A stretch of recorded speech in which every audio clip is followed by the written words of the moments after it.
Come, imagine with us.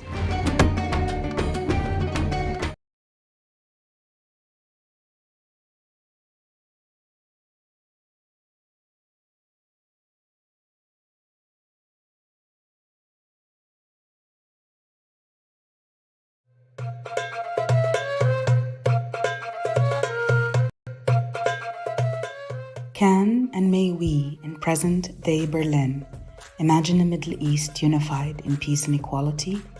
Across national borders and religious and lingual divisions.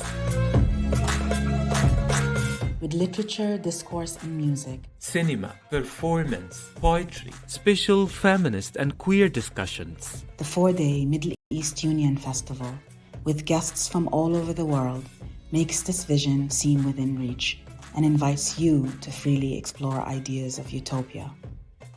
Come, imagine with us.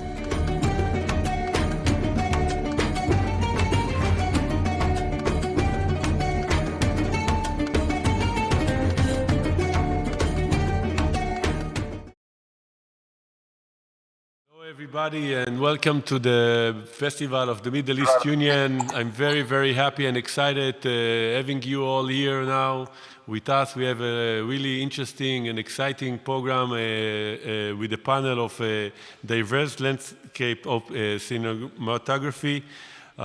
Today, together we have two artists who have collaborated on both film and theater production, Udi Aloni and Maryam Abu Khaled. They will explore the binational politics and aesthetics of the work on stage and as well as on screen. The conversation, moderated by Professor Deborah Starr, will explore the role of the activist cinema and if it can play in an effect in change. The panelists will also reflect upon cinema from script, casting to production and distribution as a medium for exploring the future idea of the Middle East Union. Let me first introduce Professor Deborah Starr. Before that, I will say that you can, if you can write us any question or notes at the Facebook event of the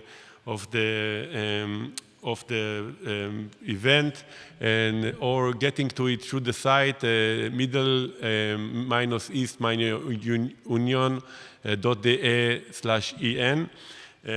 First, let me introduce to you Professor Deborah Starr. Deborah Starr is a professor of Near Eastern Studies and director of Jewish Studies program at the Cornell University in the US.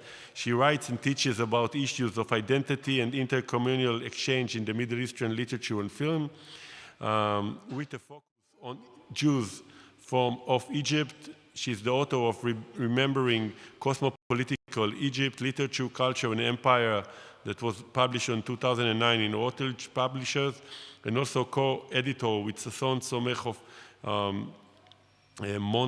Mongrels of Marvels, the Levantine writing of Jacqueline Shochat Kahanov. Her book, Togo Mizrahi and the Making of Egyptian Cinema, was published on University of California Press in 2020, and it recaptures the work of Jewish a pioneer of a Jewish as a pioneer of Egyptian cinema. The panel is in your hands. Deborah, thank you, Udi and Maryam, who joined us. And yeah, as I said, I will join you in the last 15 minutes if there will be questions from the crowd. Thank you very much. Welcome. Thank you, Mati, for that very generous introduction. And thank you, everyone, for joining us today. I will introduce my interlocutors today. Maryam Abu Khaled started acting when she was 15. She got her start at the Freedom Theater in the Palestinian refugee camp of Jenin. She has performed around Palestine, Europe, and the US. Her past productions include Fragments of Palestine, Alice in Wonderland, Waiting for Godot, and Miss Julie. She is presently a member of the ensemble at the Gorky Theater in Berlin, where she has appeared in numerous productions. In 2016, Abu Khaled appeared in the Gorky's production of The Situation, which was featured in the highly selective annual theater festival in Berlin, Theater Treffen, and was awarded the Play of the Year. Later this month, she will be appearing in the Gorky's production of Krampus for Fur and Powdered Sugar, which premieres on August 27th. Udi Aloni is a filmmaker, writer, and artist whose work focuses on the interrelationships between art, politics, and theology in Israeli-Palestinian history and German-Jewish philosophy. He began his career as a painter and founded the radical Bugrashov Gallery in Tel Aviv. His films and visual art projects have been featured in several leading museums, galleries, and film festivals around the world, including the Metropolitan Museum in New York, the Israel Museum in Jerusalem, and the film festivals in Berlin, Toronto, Tokyo, Locarno, Tribeca, and Buenos Aires. He is the author of What Does a Jew Want? On Binationalism and Other Specters, published in 2011 by Columbia University Press. Abu Khaled and Aloni have collaborated on a number of projects together. In 2011, following the murder of Giuliano Merchamis, the artistic director of the Jenin Freedom Theater, Aloni stepped in to direct the company in its next production, Waiting for Godot, starring Abu Khaled. The two went on to co-direct the 2013 documentary film, Art/Violence. The film, inspired by the work of Giuliano Merchamis, premiered at the Berlin International Film Festival, where it won the Cinema Verbindet Prize. Abu Khaled also appeared in Aloni's 2016 feature film, Junction 48. And I hope over the course of this conversation, we may hear more about some of their future plans. A word on format. I have questions for both of our guests about their work together, about activist cinema and activist theater, and about the notion of binationalism.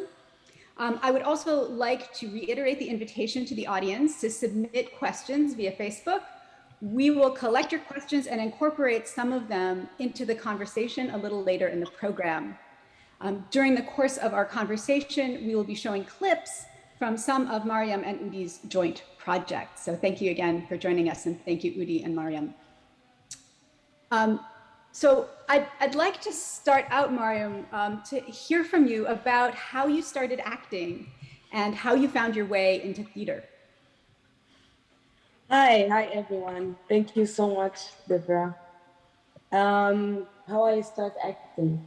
I don't know, it's just like I was born as an actress, I think. Since I was a kid, I really liked people and I like to perform. So like it was something like a dream that I wanted to have in the future. And, but you know, like it's not a lot of opportunities where I come from. You know, like I come from Jenin, which is a city that we don't really, it's not that we don't care about art and theater, but we are really busy with other things, like not only Jenin, but West Bank and Palestine. And we didn't really have a lot of theaters. So like my dream wasn't like, I didn't see my dream in front of my eyes that it's coming until I met Giuliano and the Freedom Theater. And this was also hard because like it wasn't, women were not allowed to be on stage. Mm-hmm. But when I arrived to the Freedom Theater and I saw Giuliano and then he gave me the encouragement to be there, I also met Batul Talib, which is the first actress in the Freedom Theater. And I was like, I get power from her that like, we have to do it. Doesn't matter what our parents think and doesn't matter what the society is thinking about us as women being on the stage.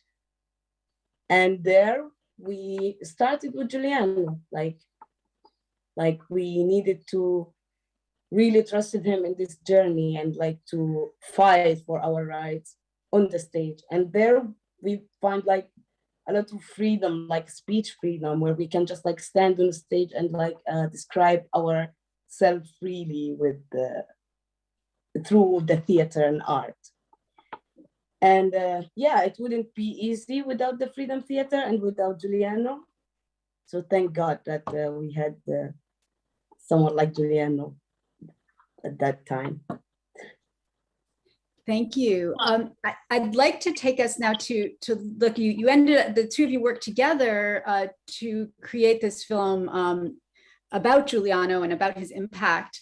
And I'd like to take us now to a clip, the opening segment of your film, Art/Violence.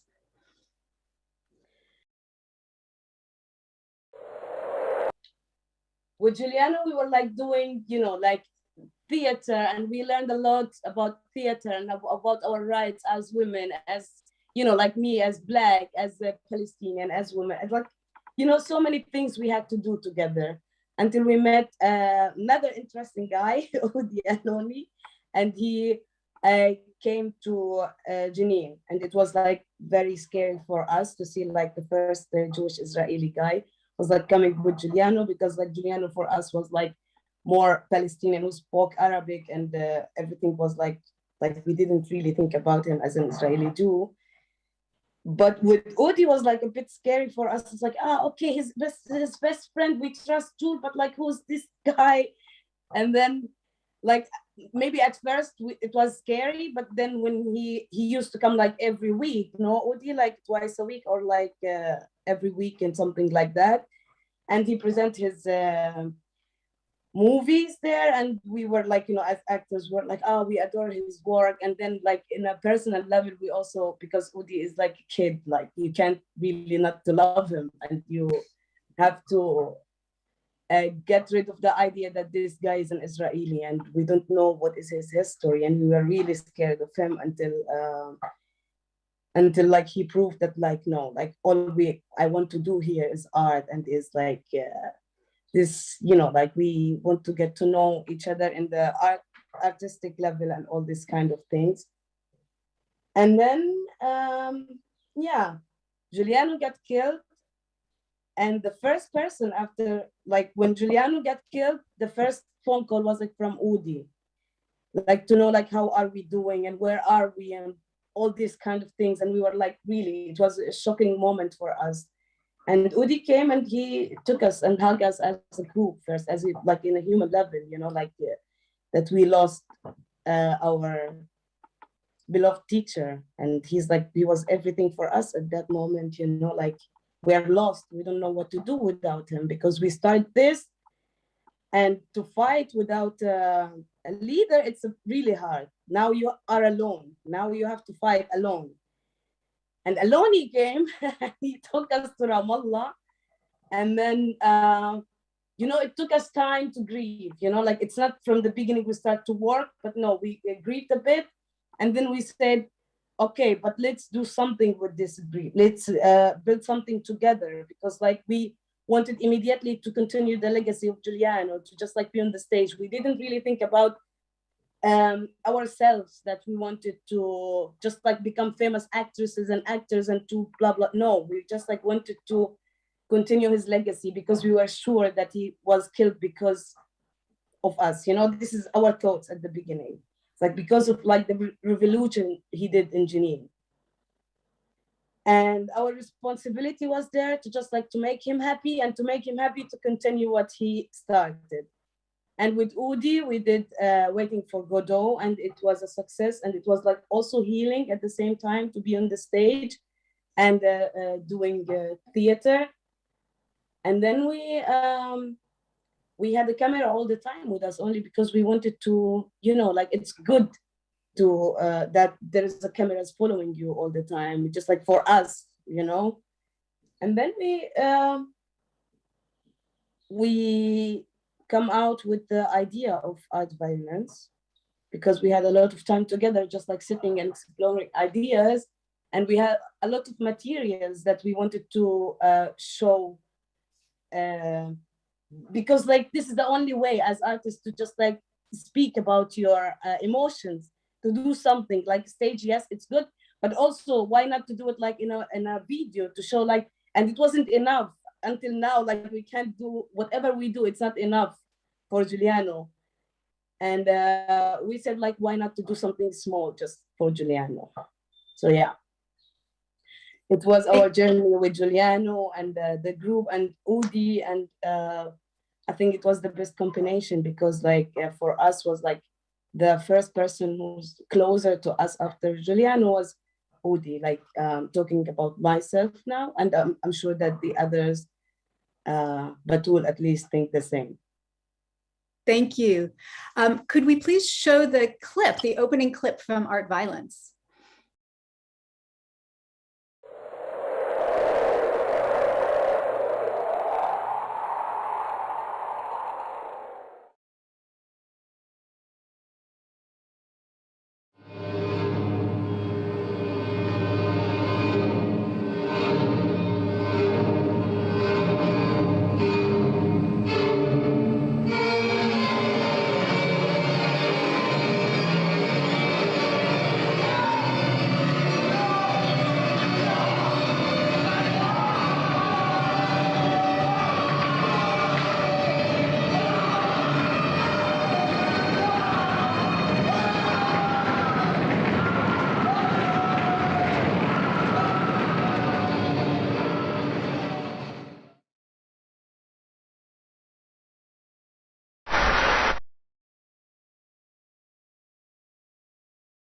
مرحبا، اسمي ميلاي، عمري 12 وساكنة مع أمي بتل أبيב.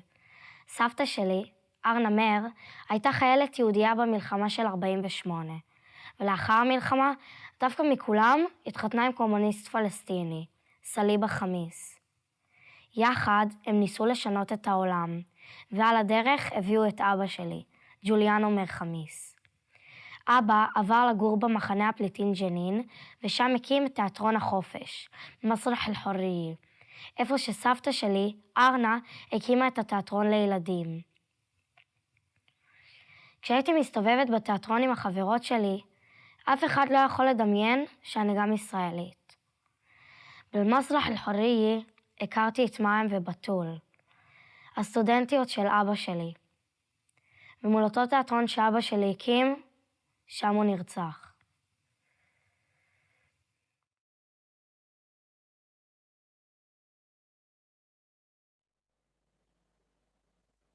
Thank you. I'm interested in hearing from both of you how you were influenced by the political and artistic vision of Giuliano. What was that? You talked. Thank you, Maryam, for talking about how he introduced you to theater and how he encouraged your your acting. But I'd also like to hear about the artistic vision and sort of some of the politics of the work that he did. Maryam?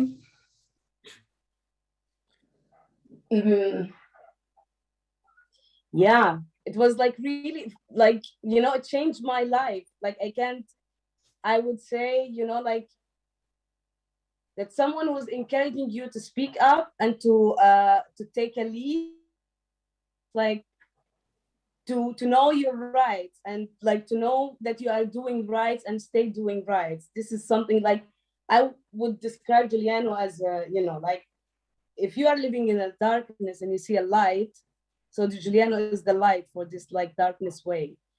And I'm very sad that we lost that. I'm still missing this light somehow, it comes only as memories, but there's something which is inside. He would never, like, nobody can take it out from me. It's like he seed it in his side and he left to be there, to fight for my right, to say like, okay, look, I'm here. If you don't listen to me through while I'm talking to you, you can see my art, and then we can find other ways to speak with each other, to talk with each other, like to deliver a message. And this was like the most important for him before being on the stage and before playing any play, like not Shakespeare, nothing. It's just like being on the stage with the message. And if audience comes and they leave without a message, without like going home and thinking about what they saw, and you didn't change something in their mind, so for him, this is nothing. And I carry it until now with me, like in the stage, it's like I'm fighting with all directors if I'm just like have to be on the stage and doing blah, blah, blah, blue. No. We have to do a real art. We have to do something which is like, something is, I don't know how to describe it. And this is his way, like he wanted to fight through art because like the conflict in Palestine, Israel. We lost a lot of people, like many people get killed. And yes, we have the right to fight for our rights and for our land and for our, but like we don't want to die anymore. I wasn't born to die. I wanted to live. And for me, Giuliano showed me the way that like, okay, I can fight on the stage. I don't want to fight with a weapon or to blow myself somewhere, which is like, like it's I was lucky to meet a guy who would just like show me another way of just like expressing myself and say like, here, I want to live, and I have a dream and I have to protect my dream, and I will do anything to protect my dream, even it will cost me as what cost Giuliano his life, which, like, yeah. So I'm really happy with the empowerment like that he gave for us, and to open your mouth only if you believe in what you are doing, otherwise Yeah.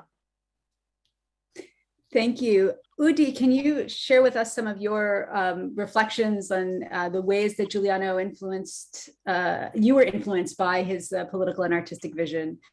I mean, first of all, just hearing Maryam, you know that Giuliano in the end won the battle, even though we thought he lost. I mean, each time it's the same pleasure. And thank you, Maryam, for all these beautiful words, but really, this present that he left me, this friendship with Maryam and Batul and some other, but really, this is his power. And yeah, I can speak a lot about it because really I was like more in the theory of binationalism and all that, reading this amazing book I recommend everyone, Edward Said book, Freud and the Non-European, that Edward Said really offering the concept of binationalism so beautiful, really.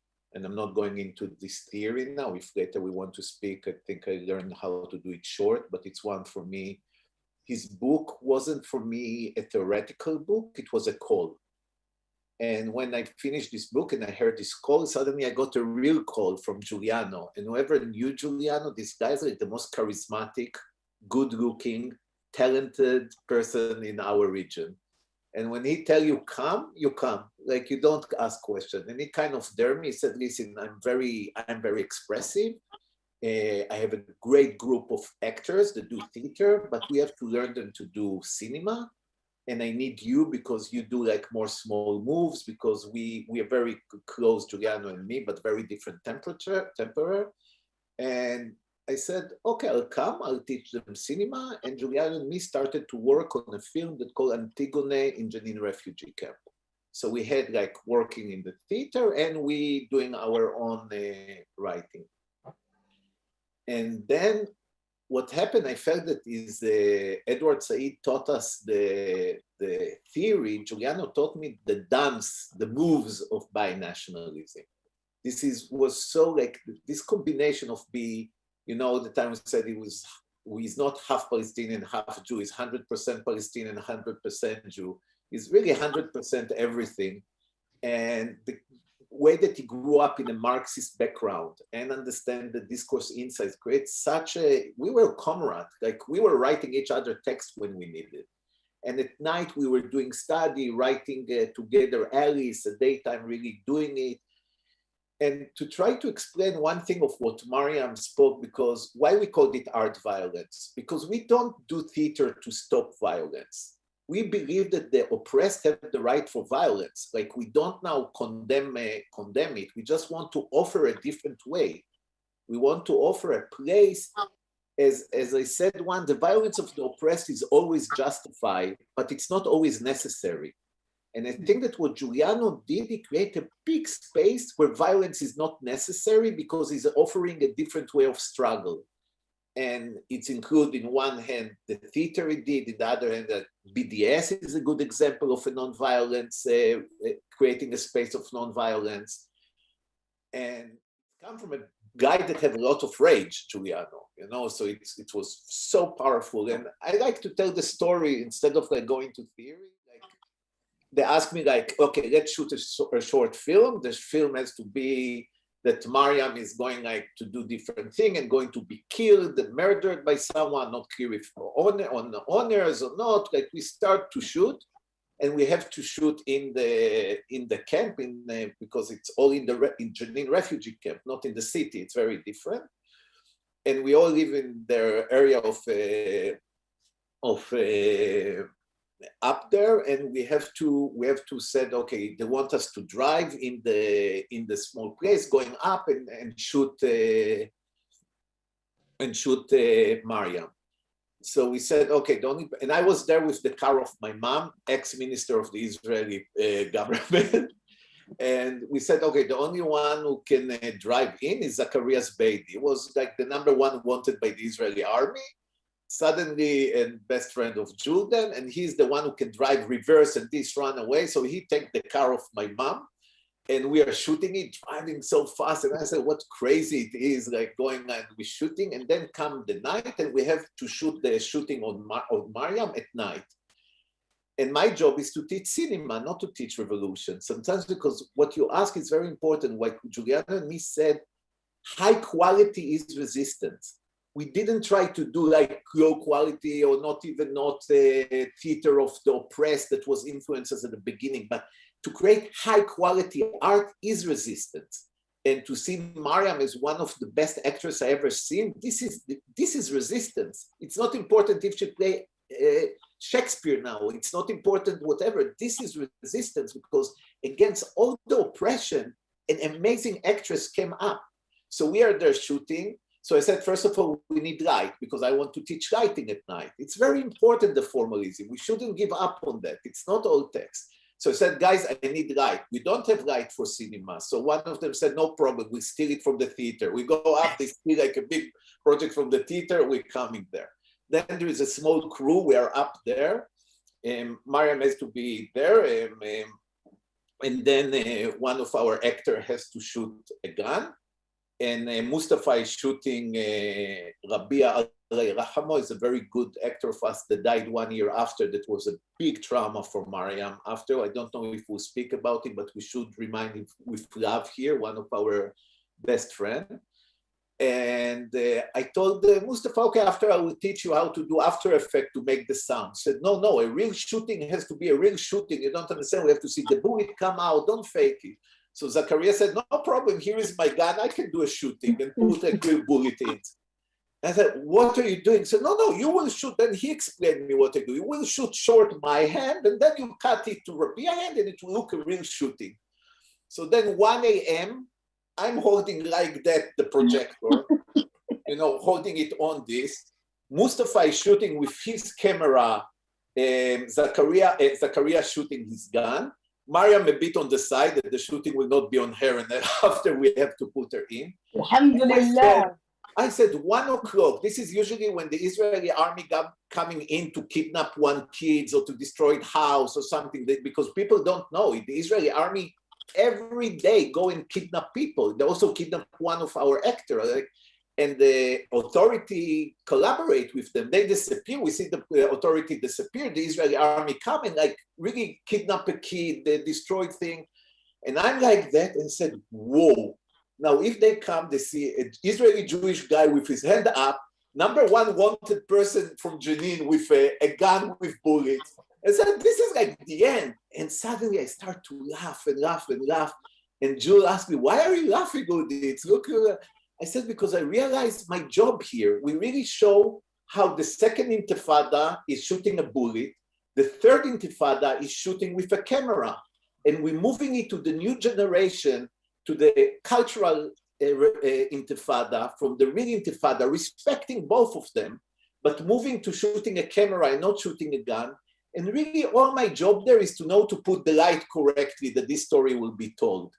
And this was understanding what I'm doing, something in a way very humble, but very courageous also. And instead, my fear became a huge laughter, and we shoot, and Maryam was her first time acting in a movie, in a full movie. So she, after jumping, got the bullet, and we all did this. And this is, in a way, what Giuliano put all of us together, a revolutionary guy, a chubby Jewish guy, good actors, all together to create a new movement. So when we lost June, it was almost feeling how the Arab Spring became Arab winter. Our hope became disaster. Then we can speak later more on art violence and all the work we did, but it was for me coming and working with them after June died, it was horrific, and we were mourning together. And I think it's bond Maryam and Batul and me forever. I mean, there is other group there, but June was really, that thing I want to say. My mom is Udi Aloni, I think the founder of the whole civil rights movement in Israel, an amazing mother. Giuliano had an amazing mother, Arna, that his film, Arna Children, that I recommend everyone to see, is one of the best documentary ever done.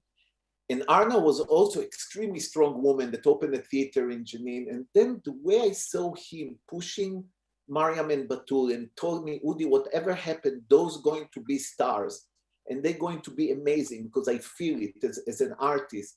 And I thought that both of us, we are like a conduit of the femininity of our mothers to a new generation of women, to give them this power.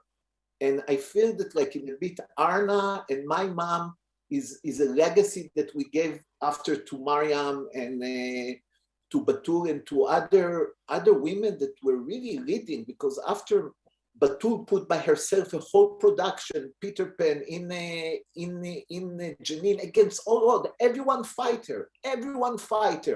We don't speak about it, like we were alone. And I told her, I'm not helping you now, it's your job, it's in Jenin refugee camp, either you do it or not. And she put an amazing production. And Maryam, you heard all the story, and this power that came from our mothers through our, two kids that adored their mothers, to the new generation of amazing actress, it's a bless. Thank you. It's enough for now. Maryam, I want to also take us back to the days, your days in the Freedom Theater. You had a starring role in the Freedom Theater's production of Alice in Wonderland as the Red Queen. And so I'd like to ask you a little bit about your experience in that role and the concept behind that particular production of Alice. I really didn't prepare anything for this question, because like I want to remember these days with you guys. So it's like it's 10 years ago, okay, and like it's really tough to go back with the time, and especially it's like it's beautiful time, but at the same time it's also hurtful because you don't want to remember. But I remember when Giuliano wanted to do Alice in Wonderland with us, we didn't know anything about Alice in Wonderland, not like any other not any other people like in our age all over, they know what is Alice in Wonderland, but like we were born in Jenin and raised in Jenin, and we didn't really have like, it's not in our culture. So Giuliano like showed us the movie Alice in Wonderland, and we were like, oh, it was like an amazing movie and amazing story as well. But then after the movie, he said, no, we're not gonna do the same like this story. We will take like the name Alice in Wonderland, but we are going to adopt the text. We do it ours, like we do our Alice, and we do our rabbit, and we do our story. And we said, like, how would we do that? It's crazy. Like, what is Alice is not like, he said, no, Alice is not the stupid girl who's like running after the rabbit and she needs blah, blah, blah. And she's like, oh, wow, everything is like magic here. No, because we already live in like a magical place here. So why not to use our own stories and experience and to talk and develop something together?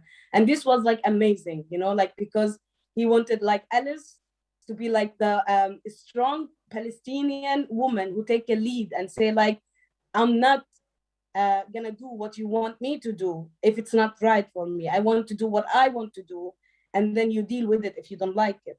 So he wanted like this Alice, the strong, powerful Alice.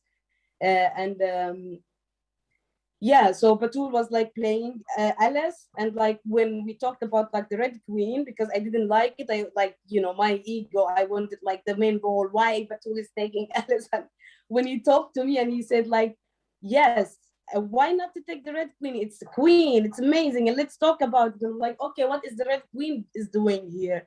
And he said like, yeah, the Red Queen is like presenting like kind of the society, the parents, the people who have the power above you. And I'm like, I don't like them, and I don't want to present them at all. He said like, but we need it. If we need to solve our problems here, we need to talk about it, and we have to show it to the people, then we have to reflect on them somehow. And I'm like, okay, I'm gonna do that. But I was also scared like to just like be, like I can do it well because this is everything I know, because like it's my society, and it's like it's happening on me, so I know exactly what I'm doing. I was like, okay, yeah, I can imitate my mom when she said like, you have to do this and this, and my father that you are not allowed to do this and not allowed to do that, and the society is like, you are a woman, like, and your place is the kitchen and all this kind of thing. So like I have to just like study it and just like be there as the Red Queen who's like controlling everything. And this was like tough and hard to do because all the kids, they didn't like me at all. And I was like really sad, like that everyone who came to see the show, they were like, like having sympathy for Alice, and they're like, oh, Alice, why like the Red Queen is being like really harsh on Alice, and what is that? And everybody hated me. But I'm presenting them, you know, like it wasn't only for kids, but it was also for everyone. And they would come and see it and like, no, this Red Queen was like really, yeah. I'm like, yeah, it's you. It's like, it's this is you guys. This is what you are doing on us and on your kids. And then I was like talking to Julie. I said, I don't want to do this role, like this kind of role anymore. And it's not, and he said, no, but you see, like we're doing the change. People see it and they don't like it. But hey, congratulations, you are doing a great job because people doesn't like you. And I'm like, okay, good. And do you want to say something? Yeah, I want to say, Maryam was amazing. I don't know if the kids didn't like it. People come from all over Palestine to see her.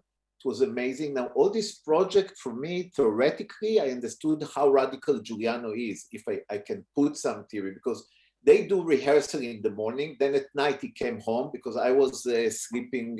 We were sleeping in the same home, Julie and me. We were sharing home. So at night he opened a Black Label and he can drink a lot and I can't. So I'm after like one glass, I got dizzy, and then he told me what's happened and I had to write the script for him. So like it was the opposite. It's not that like I wrote Alice and they do it. They do a whole rehearsal. He told me what's going on and then I just have to organize it to a script.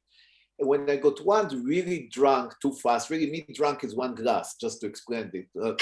So I told you, I don't understand, look, Maryam looks so great and they have such a designer. Why you cannot like put her through a machine and how we convert the queen, the Red Queen, to a big hat. And I was laughing how stupid I am.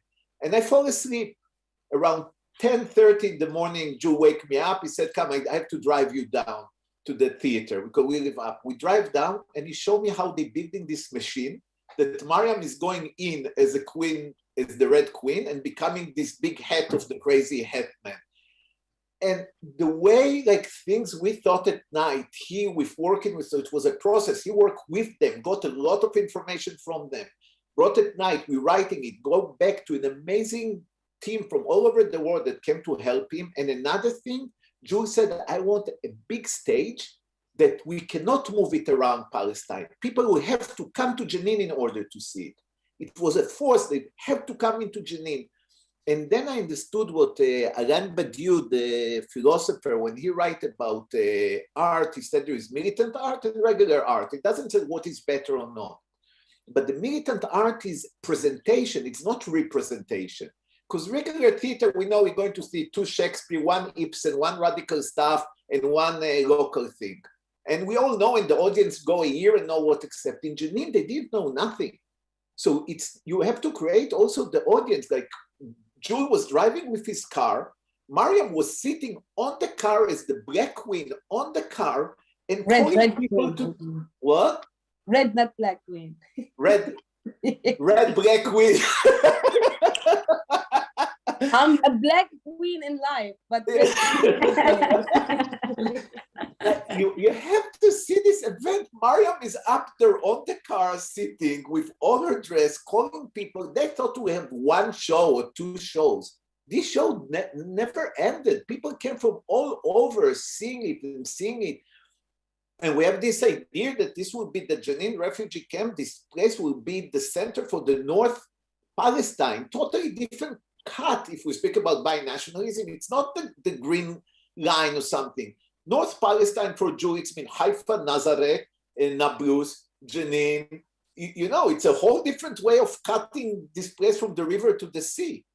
And many amazing people come from Haifa to work, from Nazareth to work. So it's he broke the lines that the authority broke and created a new thing.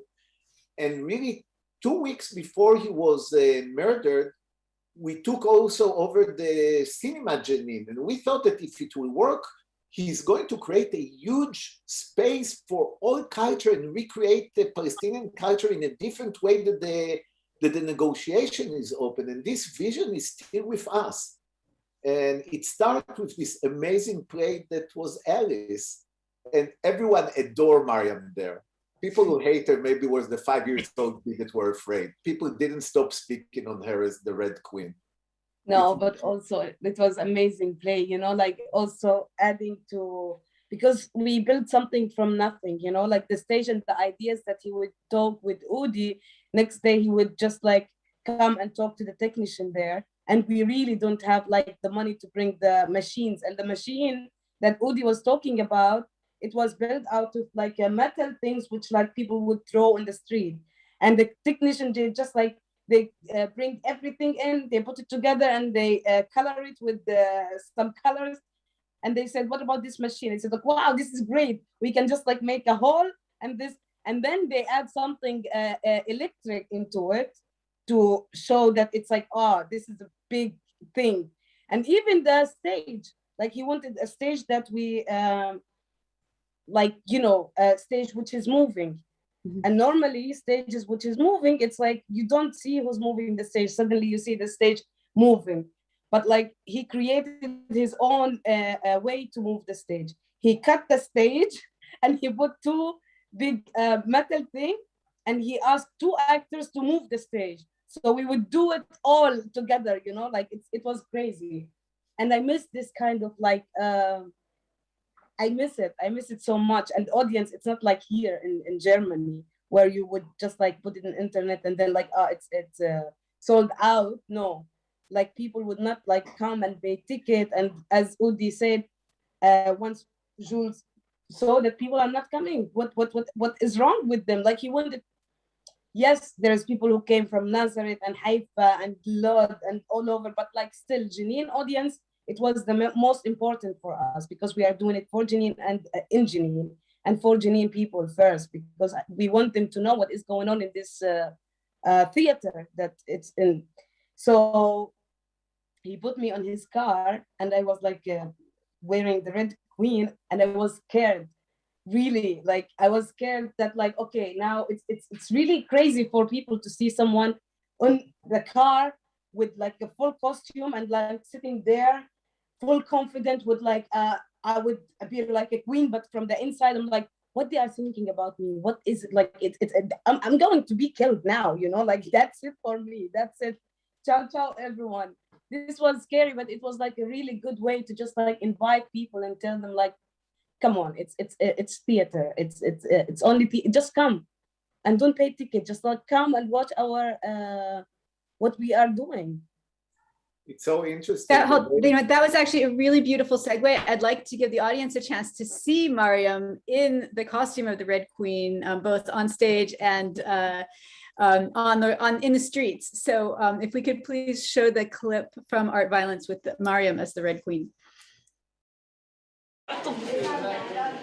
لما قرب عرض افتتاح المسرحية، جول طلب مني إني أروح على مدينة اللد اللي موجودة في الجهة الثانية من الجدار الفاصل 48. رحت لهناك عشان أعزم 50 طفل وشباب وصبايا مواطنين دولة إسرائيل، اللي دولة إسرائيل هدمت لهم بيوتهم بس عشانهم فلسطينيين.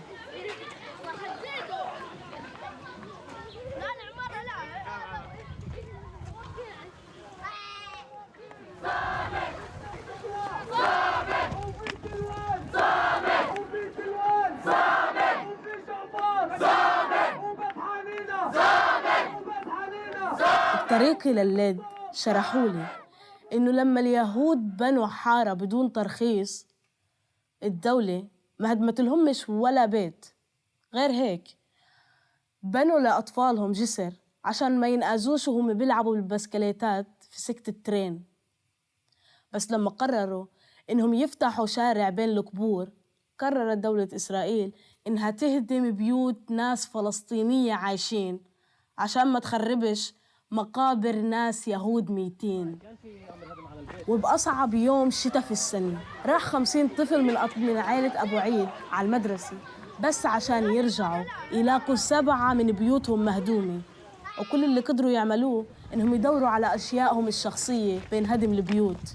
رحنا على اللد عشان الأطفال يحسوا إنهم جزء من الشعب والثقافة الفلسطينية، لأنه إحنا الفلسطينيين ثقافتنا وشعبنا واحد. ويمكن للحظة الأطفال يلاقوا إلهم مكان في بلاد العجائب اللي عملناها في مسرح الحرية في مخيم اللاجئين.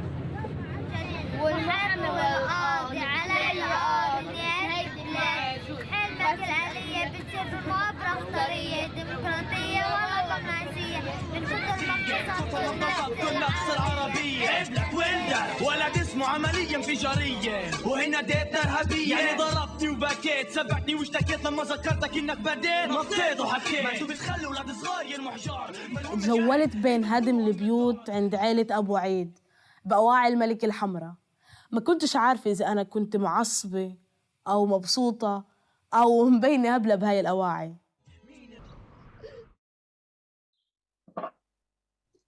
So, Maryam, you just spoke to us about what it was like for you, the fear of taking your character off stage and into the street. And we just saw this clip about when you went to Lid and brought children from Lid back to Jenin to view the production. So tell me a little bit more about that experience. That was like really one of the greatest experience I ever had. We're still talking about after 10 years. So it was amazing, you know, like to have the costume and to have the makeup and go like as a powerful Red Queen to the kids in Lid. And at that time was like, it was, you know, like demolishing, you said, like demolishing houses there.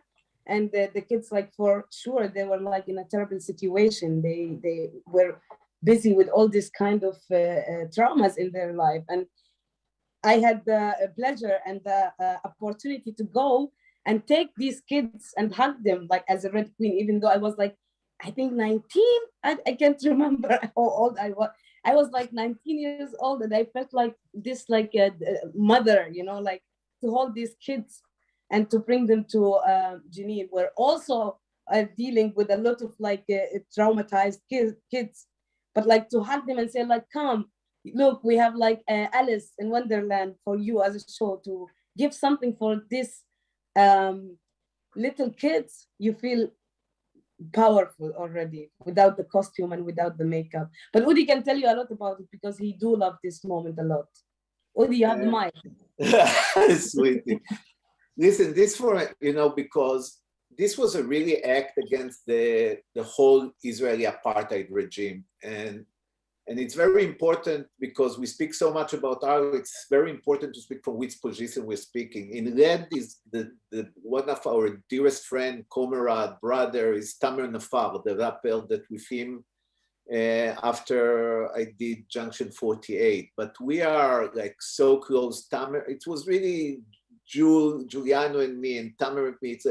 It's a true brotherhood. It's something much stronger than just do things together. And Tamer put a whole show in Jenin of hip hop outside Jenin. People like, and I still remember how Maryam argued that she refused to have separation between men and women there, that she won't join the thing, and she was fighting. Like, there was a lot of the struggle. And in Red, where Tamer is from, the Israeli was demolishing houses of kids that came back in the rain from home, from school, to demolish houses. That next to it, Israel built a whole neighborhood for Jews, illegal neighborhood for Jews, that it still until now is there. Not only it was illegal, they also built for them bridge not to be killed by the train. While Palestinians who lived there for 50 years, the houses was destroyed without even find solution for the kids where to go. Like, people have to understand it when people are so afraid, especially in Germany, to say apartheid and this, and those Germans, because of guilt, sometimes they're protecting like a new apartheid regime. This is horrific because it's happening like in front of our eyes.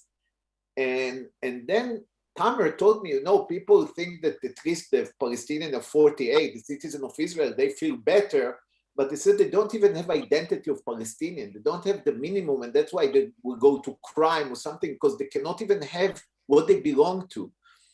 So then with Rami Younes, that is also from Red, that is a journalist from Red and now also a filmmaker, but one of our group, we brought buses, and Maryam came as the Red Queen to take all those kids that the house was demolished and bring them. And first for Maryam, it was also shocking to see all these houses that demolished, because you think, the one from inside Israel, probably they live better. You don't understand. Yeah. And they don't have even identity. And she brought them to Jenin, and we shot it also, how she brought them, then part you don't see in the bus, and bring them to Jenin, and then you see a whole group of kids from Red that suddenly sit with kids from Nablus, from other places, and understand that they're Palestinians. First time, understand that you're not allowed to even teach about the Nakba in Israel now by law. And suddenly they sit and see kids that totally relate to themselves. And this was an amazing moment. There's no culture, like a Palestinian culture center within 48, Ardi, of course not in Red. And they come, and it was such a beautiful moment. And like to see Maryam bringing them, like all those kids, like really the Red Queen is bringing them. She was dressed like that in the bus, singing together, speaking together, explaining them. It was again part of our fight against the separation of the Palestinian nation, because there is one Palestinian nation between the river to the sea, and Israel, and with the support of Germany, the European Union, with America, try to split them. Like there is the one within Israel, there are Israeli Arabs, the one in Gaza, there are something, the one in exile cannot come back, the one. And also I remember for us, for Maryam and me, we did an event, we were invited in an event in memory of Giuliano in Berlin. And suddenly we saw a whole group of Palestinian refugees that Maryam didn't know. And we realized that all of them from Yarmouk refugee camp in Syria. And it was shocking. They should come back home. Their home is next door to Yarmouk. They all said, I'm from Tabaria, from Caesarea. Instead, because Germany, the EU, and all this said two-state solution that never happened, those refugees cannot come back home. Instead, they have to go to Germany where nobody wants them there. They also don't want to be there. They want to come back home. And I remember it's so strong that Maryam told me, I thought I live in a refugee camp. Like she saw something even worse than her position. It was very shocking for us. You know, the picture was a picture of Giuliano, and we understood what he tried to teach us by his acting. And then we were dancing Debka. That's right. But and I think that these things was a good lesson to all of us, to bring the kids from Red to the Freedom Theater and understand that it's one culture that Israel tried to split by force and succeed on many people to split it. And what Jewel and the Freedom Theater and us did against it was against this separation that the Israeli force on the Palestinian people. So it was, I think, a strong moment for us. You can show the clip. I don't know what is there, but part of it is there. Actually, before we go to the clip, I do want to hear a little bit about the decision to mount a production of Waiting for Godot following Giuliano's murder. Like, what was it about that particular play that you wanted to show? What, how talk about the production and what went into putting it together. This time I want to start. Okay. Well, sure. No, because I think that Maryam will not take the credit they deserve on it. So I just have to, because we were lost, and we really tried to do something. And I know that Jules really wanted me to teach them to do more small moves, not so expressive moves, like more to be ready to also more gentle thing. And we put three or four different theater things together, and we vote which one we want to do. And we vote for Waiting for Godot. For me, it's amazing because, and then we choose to have two women as Didi and Gogo. It's Batul and Maryam. And this experience was very strong because Batul was very involved with translating it to Arabic. She was really working, and this working of translating teach me a lot of Waiting for Godot that I never read it like that. From her translation to spoken Arabic, to this context, to explain me why she translated like that without me really understand so much the languages there.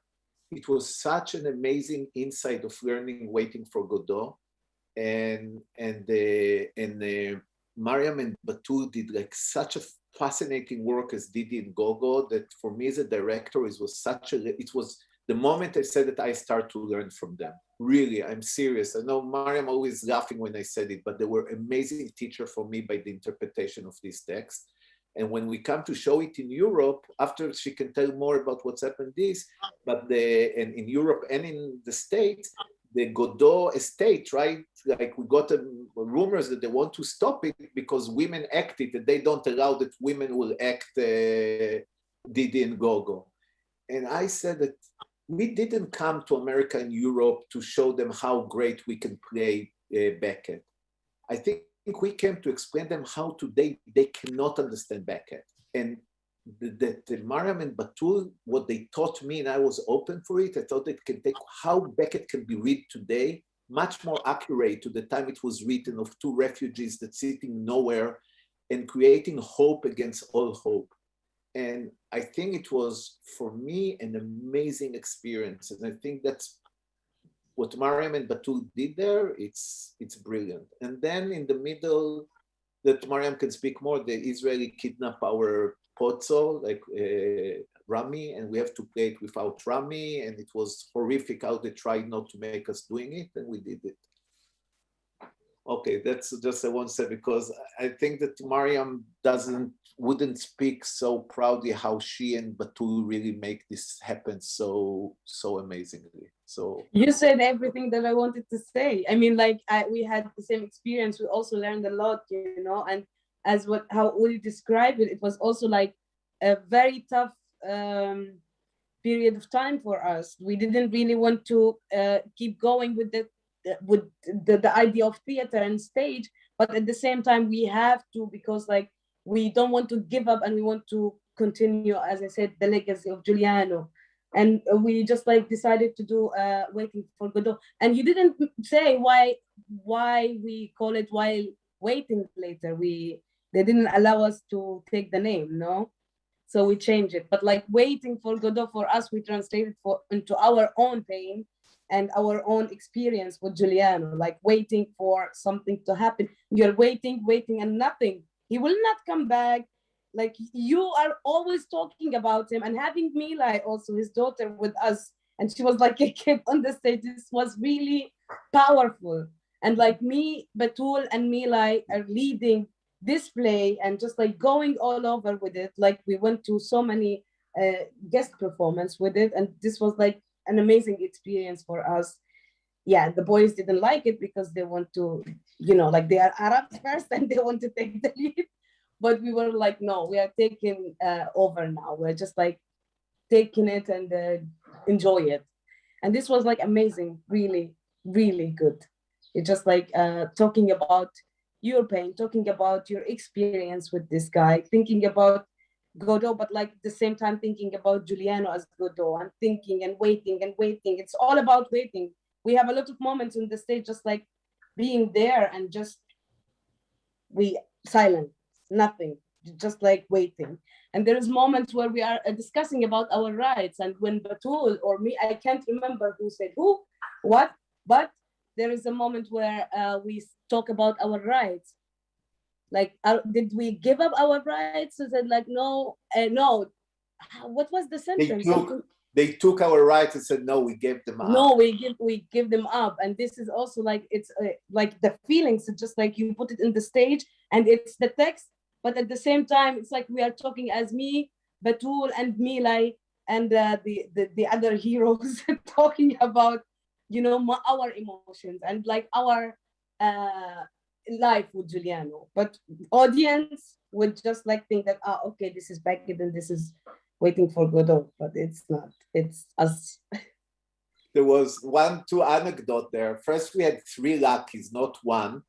That That's theoretically, right. I said that because the master-slave relationship is not one-on-one, but one on many. That was the theoretical explanation. But the real reason is because the Israeli army arresting them all the time. So we thought if they arrest one, we'll have still 2 lackeys. The rest one will still have 1 lackey. That's also and they did arrest Pozzo, they did arrest Rami. They did not arrest him, they kidnapped him. And when in court, I came to court to try to release him and he didn't say so. I tried to give him the Waiting for Godot text. The judge almost arrested me by giving him reading Waiting for Godot in prison. Like you have to understand, Palestinians don't go to regular court, they go to military court. again, apartheid, apartheid, apartheid. Like we have to remember it. When we speak about vision of binationalism, it's not two nations that are equal. It's one nation that have full freedom and one nation that have nothing. Like to create this binationalism, first we have to do resistance, we have to fight, we have to free one nation. And when this nation become a full nation, only then you can speak about binationalism. We shouldn't skip this movement of struggle and resistance before we move to the place of the utopia that we try to create. And for a while we refused to have potzos. So we brought Adi Khalifa, that is a stand-up comedian, and we told him, everyone, if they kidnap someone, you're going to play his role. And he asked me if they won't kidnap in the end anyone. I said, then you can tell jokes on the stage. So we have waiting for Godot that in the middle, each time Adi Khalifa come and do stand-up comedy, not connect to the play, like appearing, say an amazing joke and disappear. And it creates such a different energy. I almost thought that it's not fair to back it, but then I realized it's pretty cool. So this is really exciting. I'd like to give the audience a chance to see a little bit of that work. So I'd like to go to the clip from Art Violence that shows a piece of that production of Waiting for Godot.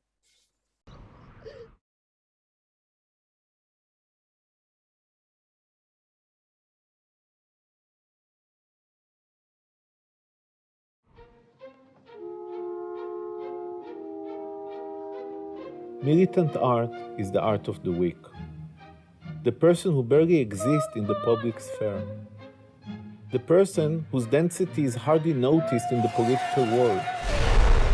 Militant art is the artist's ability to create power from that position of weakness. Those willing to take risks for the sake of art will be those who create the beginnings of a new art.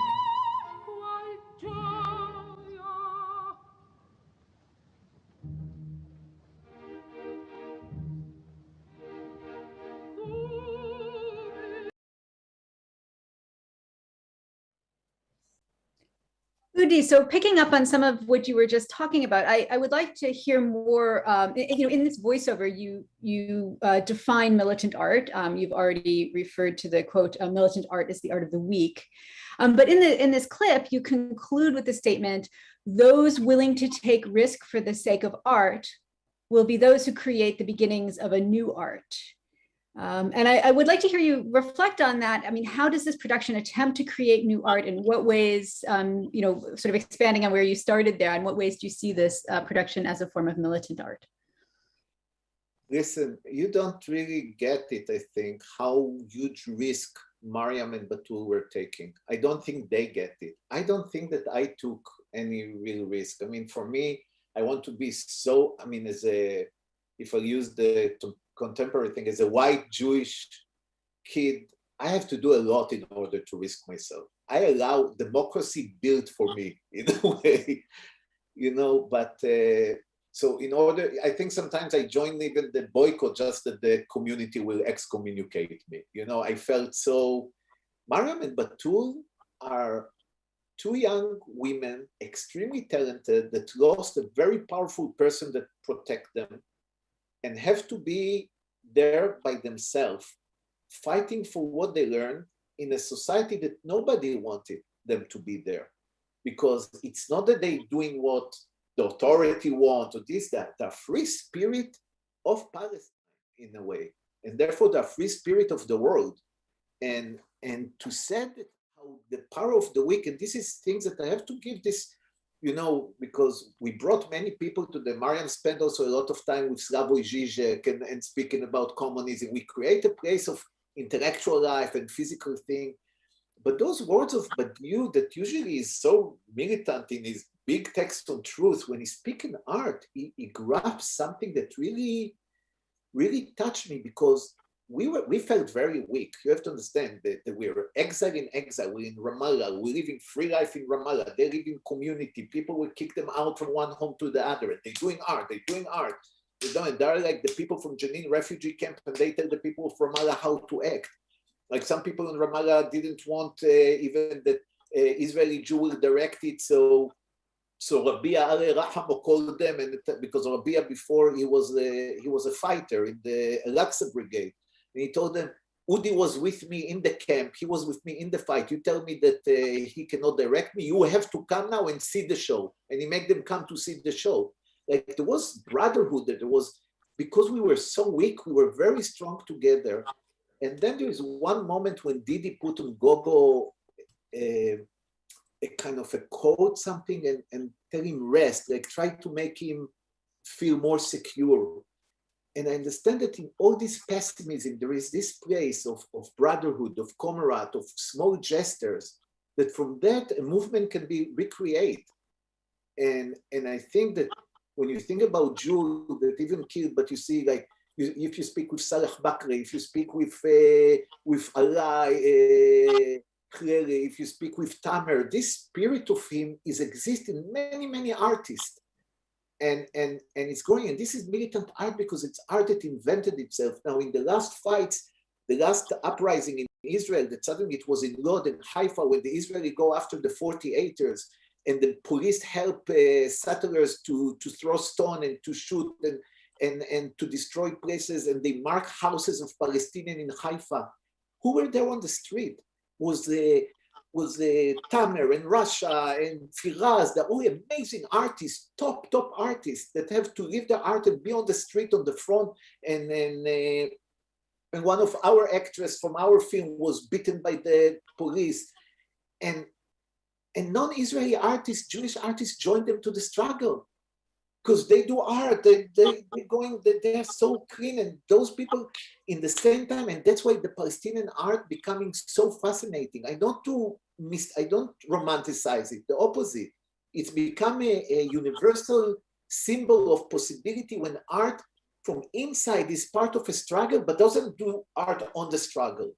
But it's emerged from inside, from a very weak position, but a strong truth. That create is something that really, I feel so privileged. I'm serious. I don't do it like American way. I feel so privileged that this community allowed me to be part of them.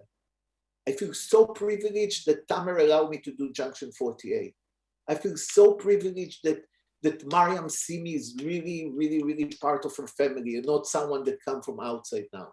This is, and I feel so privileged because this make my art so much better.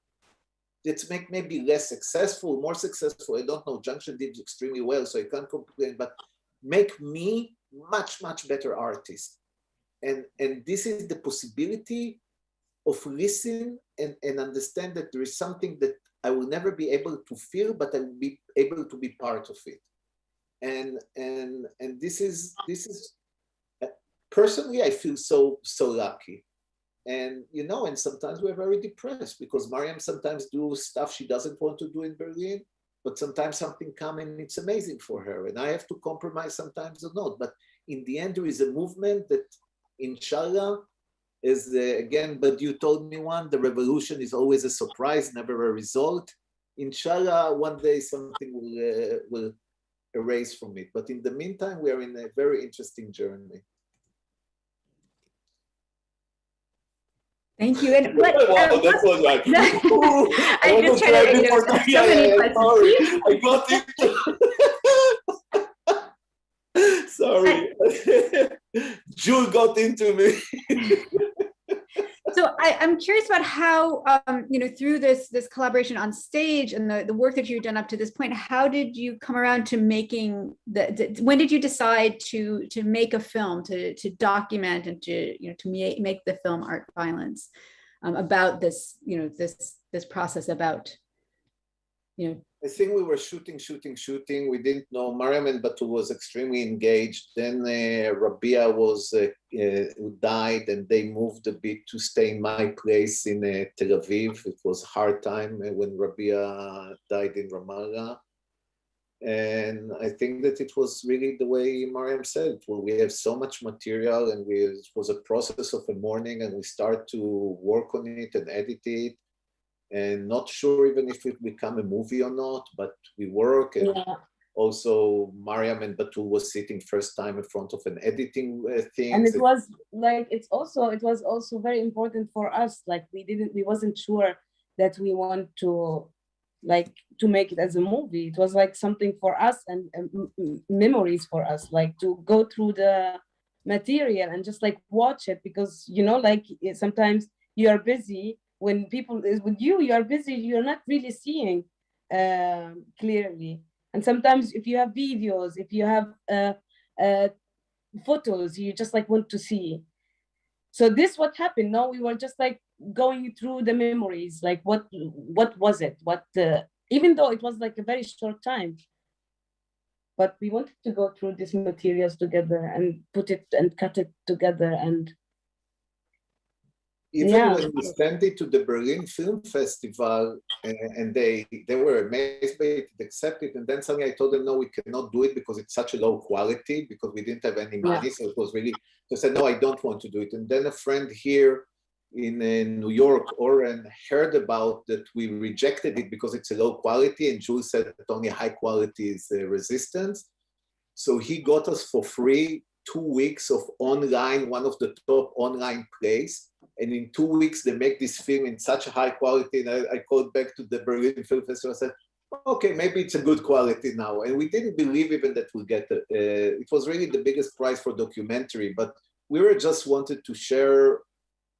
I even didn't know if it's good or not. I really felt that it's something that put us together very, very strongly. And now I think we are very proud of it, but we weren't sure. You have to know, we weren't sure. No, not at all. The way I read the biggest prize, can I tell it, Maryam, about your Bob? The biggest prize wasn't the prize in the Berlinale. The biggest prize that Maryam did everything that people in Jenin will not see it. I don't know why she did everything that people in Jenin will not see it. And one day, I have my reasons, yes. One day she came home and she realized that all the neighbors saw it. And said, what's happened? It's happened that her mom find the DVD, her mom seen it, and she thought it's so good, she invited everyone to see the film. And suddenly it was a private screening of Maryam, mom, proud of it, and this was the biggest prize for us. When suddenly, after 2 years after, it was accepted in Geneva. Actually, I was like really afraid that my family was, even though it's like, it was fine, but I don't know. I felt like, okay, this is my private life, which I can share to everybody, but not my family. There's some moments which I didn't want them to see me like that.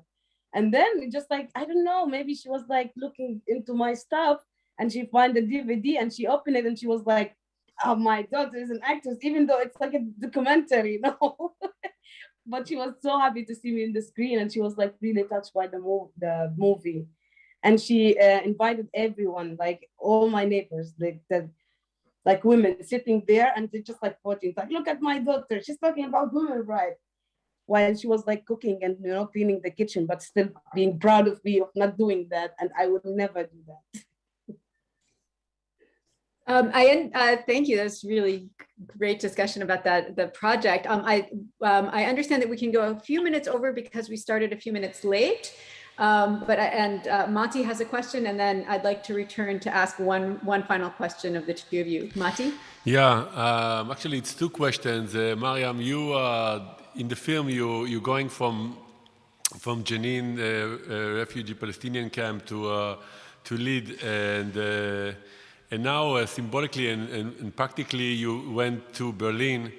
And so you met first the six, like in the film, you met for the 67 meeting the 48ers, but now you're meeting also the exiled Palestinian in Berlin and all over Europe.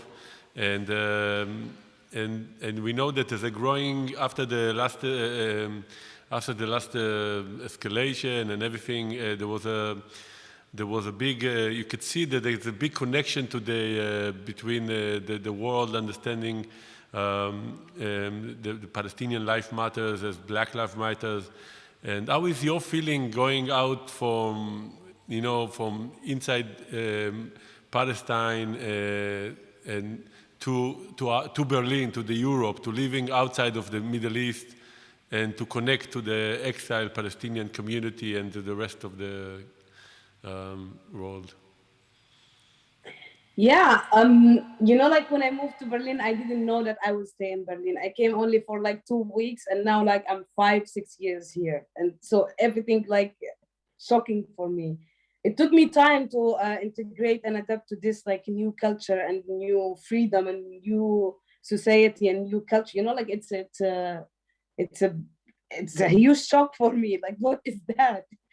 And you know, like I had to deal with so many things, and of course, you need some people to talk to and to. But I didn't want to talk to Arabs, but even though like this is the only people that I can talk to here in Berlin, so I met a lot of Palestinian and like Syrians, and we would just like sit and talk about us leaving our homelands. And this was like amazing and interesting. I mean, what amazing? It's sad, but like it's interesting to sit and share from time to time about like how do we feel and what we want from here, and about like Germans being amazing and weird at the same time. You know, like we are going through a lot, and we need each other to support each other and to talk freely with each other. You can't talk about, you know, like I'm Palestinian, that I can't talk about me being Palestinian, talking about the occupation, because here they would call me like anti-Semitic and like talking about like, oh, what is that? So you are not free to talk about it. And so I get silent. So I have only like my Arab friends that I can just like talking about it, you know? And I can't talk about like racism. I can't, with the time, people get to understand my points, because like maybe I get clearer with explaining myself. So it's not easy to come to a new culture, which they might like you or not. But Migrated also into language. I mean, Sorry? you immigrated to German also, to the German language from. Oh my God, yes. I'm not. I don't. What I happened to speak your it, but I Palestinian? don't understand it. I remember you reading the monologue in German the first year of you in Berlin. Yes, this was crazy. It was like I memorize it without understanding what I'm doing, but because I can pretend that I am a good actress, Yeah. so I would talk, and people will be like, "Wow, this is brave and this is tough," and I'm like, "What did I say?" I was impressed. I'm also. I was very impressed when I see you playing in German. Yes, yes. Okay, back to you, Deborah. Thank you. So one last question for both of you. I want to hear a little bit about projects that you're working on now, and whether you have any plans to continue collaborating on new projects in the future.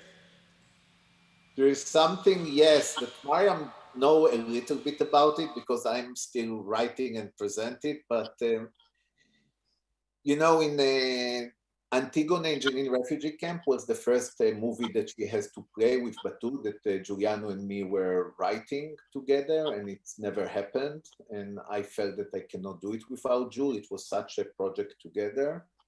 And then we were shooting Junction 48. It was very lead oriented. And I didn't have enough time to prepare Maryam to do on a film role, but we wanted her energy on screen, so we brought her for a small role in Junction 48. And you have to understand her presence. If you will see Maryam once on stage, you realize her presence is conquering the entire stage, like up to the last. Okay. You want, after I speak bad things about you, okay? When the camera is off. All right. I don't really have time. Use it for something good. Yeah, we'll speak about it. But to work as a director in a movie was difficult, because it's much, as I said, much more smaller movement. You don't work for the person in the last stage. You work for the camera that is close up on your hand and stuff like that. So we did a small role that it's beautiful, but it's a small role of a friend of the main character. But then you know, we still work a lot together, and Maryam, in Berlin, we spend a lot of time together and different ideas, and also help her in other places. But then I start to write a movie on the philosopher Franz Rosenzweig. It's funny, it sounds, that very influenced me, but really it's in a way our story. And Maryam is the lead actress there in this place. And she's acting something, and also Russia is there, the one that's going to end your performance. Russia is there as well, and And it's really for me understanding the role of, so it's not really Maryam as Maryam, but it's more the role of Maryam and me in each other's life, and Jewel, but it's not the real characters, but is the more the spirits of our characters. And all of it in me try to combine those two worlds of mine, the world of the German Jewish philosophy, theology, that is the Star of Redemption of Franz Rosenzweig, with my present life as you know, somebody that really working with Maryam and Tamer and try to understand what is to be a Jew now for me, what is the relationship we're trying to build in exile together. And I really hope that this film will happen, because it will be such a pleasure now to work with Maryam and really give her a hard time, because she still thinks she's a diva. I just have to know, Maryam acted as a diva before even she was an actress. So first she was a diva, and then she became an actress to justify being a diva. Now she deserves it. So I cannot wait for us working together on this project, because I just emotionally, it's extremely important for us, and art-wise, I think it will bring us to a new place. So Thank And you. it will end our friendship, I think. We will fight a lot. If I survive Tamer, I will survive you, dear. Maryam, did you want to add anything about either that project or other things that you're working on now? No, but I'm so excited, you know, like, because finally Udi would put me as a main actress. And if, like he said, I don't know how many people are watching us, but it's a promise now. If he change, yes, if he change what you're saying now, I call Matty and say, like, give me the material. I'm so excited actually for it. And I always was thinking, like, yes, one day we will do something strong. Sometimes it takes 10 years to get the right role, you know? It's okay, 20 years, but I will get it at the end. I'm Wonderful. so excited because I'm always like happy to work with Udi, you know, like we really do good together, because like we really love each other. Like he's my teacher and mentor, and Udi, amazing Udi. Thank you. Well, we all have something to look for. Really, it's something that we have to learn, that this move from mentorship to friendship, it's such a beautiful move. And when suddenly it's become friendship, and then you become also the one who learned and not that teach. It's a moment that I think everyone have in the process, that if it succeed, if not in the middle, you do the murder of the father, but you really move to friendship, then it's become the most beautiful creative friendship, really.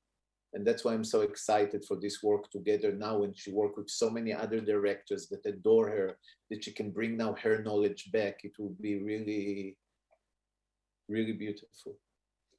Well, we all now have something to look forward to. Yes. Maryam, thank you very much. Udi, thank you. And thank you to everybody who has joined us for this conversation. Thank you, Professor Deborah Starr, Maryam Abu Khaled from the Maxim Gorki Theater in Berlin. Tune on to see our plays. Thank you, Udi Aloni from New York.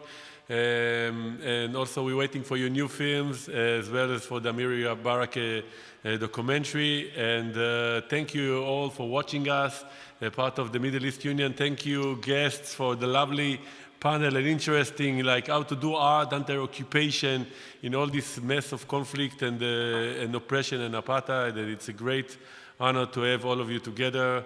And yeah, let's continue today with the program. We have a queer stand, a queer performance, and a queer discussion about queer politics in the Middle East. Tomorrow we have an event in the synagogue with Arab Jewish PU team, and then a discussion about after censor in the Middle East Union, and in the end, reading and performance by Rasha Nahas. Thank you very much. Ciao. Thank you, my love. Thank you. Thank you. Good job, man. Thank you, Maryam. Thank you, Udi. Thank you, Deborah. Thank you, It's a beautiful project what you guys put together. Thank you. Sharafna. Sharafna.